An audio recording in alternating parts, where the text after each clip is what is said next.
اعوذ باللہ من الشیطان اللعین الرجیم بسم اللہ الرحمن الرحیم رب اشرح لی صدری ویسر لی امری واحلل عقدۃ من لسانی یفقہوا قولی اللہم صلی علی محمد وآل محمد۔ صاحبان ایمان، مومنین مومنات، آپ سب کو سرور کائنات حضرت محمد مصطفیٰ صلی اللہ علیہ وآلہ وسلم اور سرکار امام جعفر صادق علیہ السلام کی آمد ولادت بسعادت کی بہت بہت دل کی اتھا گہرائیوں سے مبارک ہو۔ دعا کرتے ہیں کہ پروردگار عالم ان دو معصوم اور نور ہستیوں کے صدقے میں آپ تمام سننے والوں کی عرضوں کو، حاجتوں کو، دلی مرادوں کو، دعاؤں کو منظور و مقبول فرمائے، آمین یا رب العالمین۔ سامعین عزیز، اس ویڈیو میں 17 ربیع الاول کے 5 اعمال بیان کرنے ہیں اور آخر میں ایک وظیفہ ہے رسول اللہ صلی اللہ علیہ وآلہ وسلم کا، وہ بھی اس ویڈیو میں ذکر کرنا ہے۔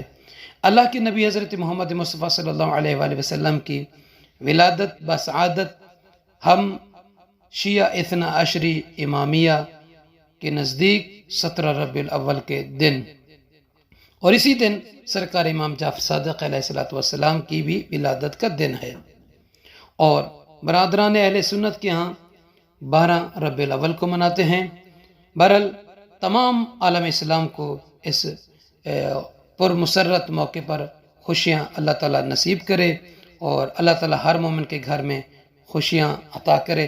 سامعین عزیز، اس دن کی عظمت، بزرگی، شرف اور مرتبہ سوائے خدا کے کوئی نہیں جانتا، کہ جس دن اللہ کے نبی اس زمین پر تشریف لائے، رحمت للعالمین نبی، شفیع المذنبین نبی، آقا دو جہاں صلی اللہ علیہ وآلہ وسلم انسانیت کی ہدایت کے لیے اس دنیا میں تشریف لائے، اور یقیناً وہ خوش نصیب ہیں کہ جن کے دل میں محمد و آل محمد علیہ السلام کی محبت، مودت، عشق اور چاہت ہے۔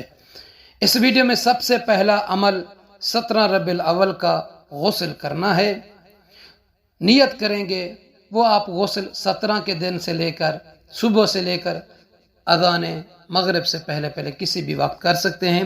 نیت کریں گے کہ غسل 17 ربیع الاول ترتیبی کرتا ہوں یا کرتی ہوں قربتاً الی اللہ، اگر ترتیبی، اگر ارتماسی کریں تو ارتماسی کی نیت کریں گے۔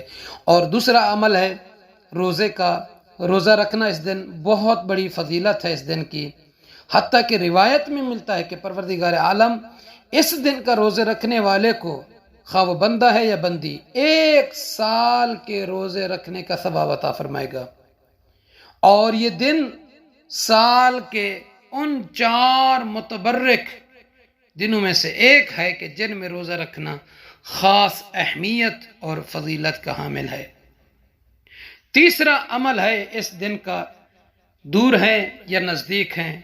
نزدیک سے مراد مکہ میں ہے، مدینہ میں ہے، دور سے مراد آپ دنیا کے کسی خطے میں ہیں، حضرت محمد مصطفیٰ صلی اللہ علیہ وآلہ وسلم کی زیارت پڑھیں۔ کوشش کریں گے کہ ڈسکرپشن میں وہ زیارت دے دیں۔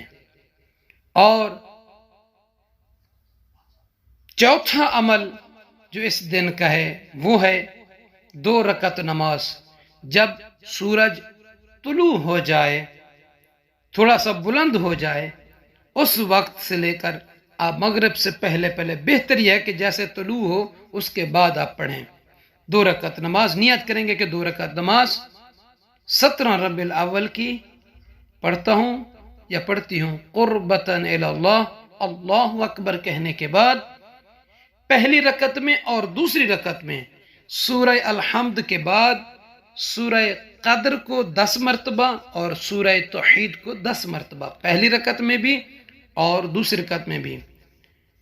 دوسری رکعت میں یہ پڑھنے کے بعد قنوت میں دعا مانگیں، رکوع بجا لیں، تشہد اور سلام مکمل کرنے کے بعد مصلی عبادت پر بیٹھ کر تسبیح جناب فاطمہ الزہرا سلام اللہ تعالی علیہا پڑھیں، اور اس کے بعد آپ ہدیہ کریں کہ خداوندہ یہ 2 رکعت نماز ہدیہ کرتا ہوں سرور کائنات حضرت محمد مصطفیٰ صلی اللہ علیہ وآلہ وسلم کی خدمت مبارک میں۔ پھر اس کے بعد آپ اپنے لیے، اپنے عزیز و اقارب، فیملی، مرحومین مرحومات کے لیے دعا مانگیں۔ اور 5واں جو عمل ہے وہ ہے اس دن مومنین کو، بچوں کو، بزرگوں کو خوش کریں، اس دن صدقہ نکالیں، خیرات دیں، نذر و نیاز تبرک بانٹیں، اور ایک دوسرے کے گلے میں مل کر سرور کرنا صلی اللہ علیہ وسلم امام جعفر صادق علیہ السلام کی آمد ولادت کی مبارکبادی پیش کریں۔ تو یہ متبرک دن ہیں، یہ اعمال تھے جو آپ مومنین کی مبارک سماعتوں تک پہنچانے کی کوشش کی۔ اور ایک عمل ہے رسول اللہ صلی اللہ علیہ وآلہ وسلم کا، نعمت کے ملنے پر، رزق کے کم ہونے اور غم و حزن کے وقت کا۔ اللہ کے نبی حضرت محمد مصطفیٰ صلی اللہ علیہ وآلہ وسلم فرماتے ہیں کہ جسے اللہ نعمت عطا کرے اسے اللہ کا شکر ادا کرنا چاہیے۔ دوسری بات فرماتے ہیں اور جس کے یہاں رزق میں تنگی ہو، تنگ ہے رزق نہیں ہے، پریشان حال ہے، رزق کے پیچھے دوڑ رہا ہے، رزق نہیں مل رہا، تو فرماتے ہیں اسے کیا کرنا چاہیے؟ اسے استغفار کرنا چاہیے۔ کثرت کے ساتھ آپ استغفار کریں، استغفر اللہ ربی واتوب الیہ، فقط زبانی حد تک نہیں بلکہ صمیم قلب کے ساتھ بھی استغفار کے معنی پر متوجہ ہوں، اور اللہ سے حقیقی استغفار کریں۔ اور فرماتے ہیں اللہ سے اپنے گناہوں کی مغفرت طلب کرنی چاہیے، جو گناہ ہوئے ہیں جانے بھولے آمدن سہون، خدا بندہ میرے یہ گناہ معاف کر دے۔ فرماتے ہیں کہ جو بندہ اپنے گناہوں کا اعتراف کرے، گنے، اور اللہ سے گڑ گڑا کر عاجزی و انکساری کے ساتھ ان کی طلب مغفرت کی دعا کرے تو خدا اسے بخش دیتا ہے، اور خدا اپنی نعمتوں سے اسے نوازتا ہے۔ اور آخر میں فرماتے ہیں کہ جو کوئی کسی بھی وجہ سے غمگین ہو، کوئی بھی غم ہے، دکھ ہے آپ کے دل میں کسی بھی وجہ سے، تو آپ کو کیا کہنا چاہیے؟ فرماتے ہیں اسے یوں کہنا چاہیے، لا حول ولا قوت الا باللہ۔ اس تسبیح کا کثرت کے ساتھ ورد کرتے رہیں، اللہ تعالیٰ مشکل پریشانیاں دکھ تکالیف دور کرے گا۔